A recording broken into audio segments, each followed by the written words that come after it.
What's up, guys, and welcome to the first episode of my sports broadcasting podcast.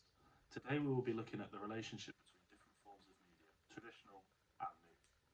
We will also look at the impact of what globalization and nationalism has on the media as a whole.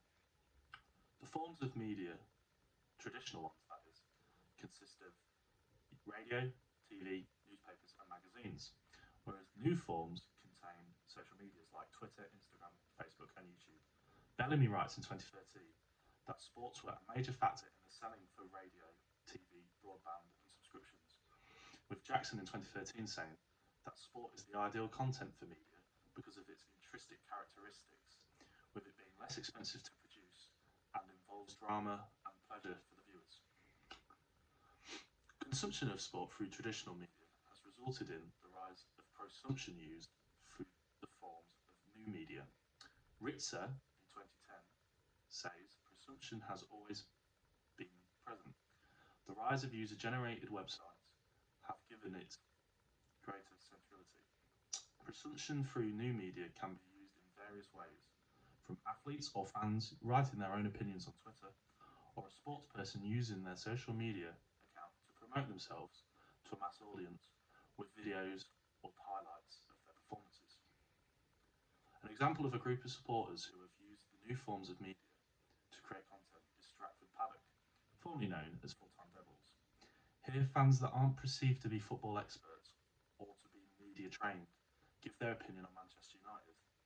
These people aren't the sort of people that you would see on traditional media outlets, but they are entertaining and passionate about their club, so most people can resonate with what they're saying, especially Man United fans. But also, you can get some laughs from other people's clubs. Grant and Lewis's wrote in 2014 that consumers of new media are allowed to expand their fan behaviour, meaning that they can consume the content or create content.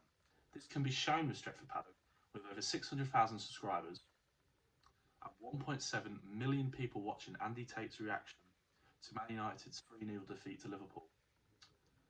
This shows people consuming it, but also there was thousands of vines made around the world with his catchphrases used, showing that people also took the content and made their own with it, and it spread the brand.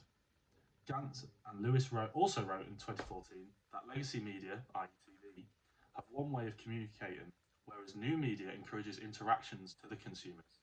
This means that fans can use their social media platforms to make their own opinions, what they think of a subject. The best example I could think of this was when fans were interacting with each other over the news of the European Super League and the 4 days that it took until it collapsed. Through this time of it being announced, fans of the six English clubs involved displayed their hatred of the idea and showed that by angry tweets and negative reactions to their announcement. Posts on Facebook, for example, Arsenal's had over 100,000 people react, with over 50% being negative, being either angry or sad.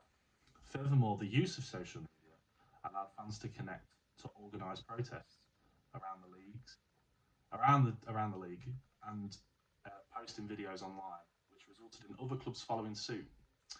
Thanks to the media, the globalisation has made it easier for fans to interact with clubs, not necessarily in their own country.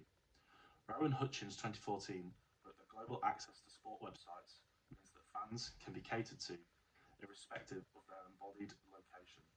This has a personal impact on me, as now I can follow the English version of Werder Bremen on Twitter and not still feel like I'm involved without having issues, because obviously with them being a German club, things aren't translated for me. Thank you for listening to my podcast. If you would be so kind to like the video and subscribe to check out future episodes. And if you are interested in learning more about this, please, you should see on the screen now the link of references where I found all my research. Please make sure to check these out to look. Thank you for watching, and we'll see you next time.